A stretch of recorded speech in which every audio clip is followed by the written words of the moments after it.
भारतीय इतिहास के पन्नों में एक ऐसा नाम दर्ज है जिसने अपनी वीरता और स्वाभिमान से न केवल मेवाड़ को बल्कि पूरे देश को प्रेरित किया। ये कहानी है महाराणा प्रताप की। आइए हम उस महान योद्धा के जीवन पर एक नज़र डालते हैं जिन्होंने मुगल साम्राज्य के सामने झुकने से इनकार कर दिया और आजीवन अपनी मातृभूमि की स्वतंत्रता के लिए संघर्ष किया। महाराणा प्रताप मेवाड़ के 54वें शासक थे।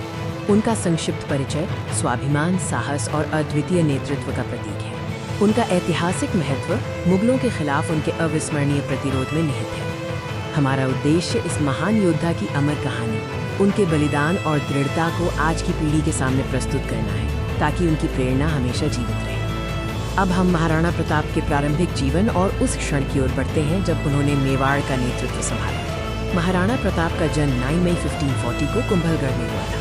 बचपन से ही उन्हें युद्ध कला और राजधर्म की शिक्षा मिली जिसने उन्हें भविष्य के संघर्षों के लिए तैयार किया। उन्हें विषम परिस्थितियों में मेवाड़ का नेतृत्व मिला। उनके पिता महाराणा उदय सिंह द्वितीय की मृत्यु के बाद उन्हें बाहरी और आंतरिक चुनौतियों के बीच सिंहासन पर बैठाया गया। महाराणा प्रताप का शासनकाल मुगलों के साथ संघर्ष का पर्याय बन गया। ये वो समय था जब मुगल साम्राज्य अपनी चरम सीमा पर था। सम्राट अकबर की साम्राज्यवादी नीति थी कि वो सभी राजपूत राज्यों को अपने अधीन कर लें, लेकिन महाराणा प्रताप ने किसी भी कीमत पर अधीनता स्वीकार करने से साफ इनकार कर दिया। अधीनता स्वीकार न करने के कारण हल्दी घाटी के ऐतिहासिक युद्ध की नींव पड़ी। दोनों ओर से युद्ध की जबरदस्त तैयारियां शुरू हो गईं। साल 1576 वो ऐतिहासिक वर्ष जब मेवाड़ की स्वतंत्रता के लिए सबसे भीषण युद्ध लड़ा गया, हल्दी घाटी का युद्ध। महाराणा प्रताप की सेना भले ही मुगलों से छोटी थी, लेकिन उनकी रणनीति और वीरता अद्वितीय थी। युद्ध के मैदान में भीषण संघर्ष हुआ, जहां प्रताप ने अपने नेतृत्व का लोहा मनवाया।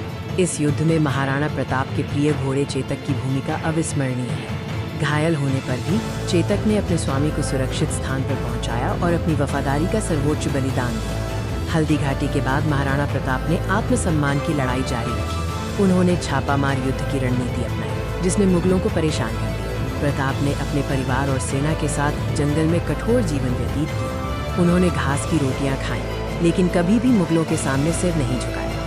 इसी कठिन समय में उनके वफादार मंत्री भामाशाह ने अपनी सारी संपत्ति महाराणा को भेंट कर दी। इस दान ने उन्हें सेना को पुनर्गठित करने में अमूल्य सहायता प्रदान की। संघर्ष के वर्षों के बाद महाराणा प्रताप ने अपने खोए हुए क्षेत्रों को फिर से हासिल करने में सफलता पाई।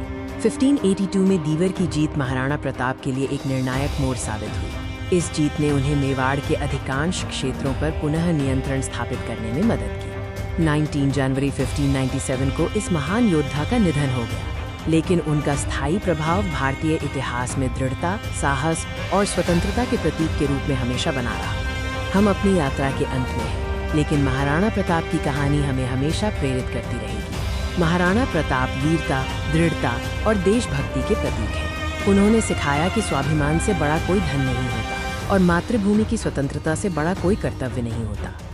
आज भी महाराणा प्रताप की कहानी हमें विपरीत परिस्थितियों में भी साहस और आत्मसम्मान के साथ खड़े रहने की प्रेरणा देती है। जय महाराणा प्रताप, जय मेवाड़।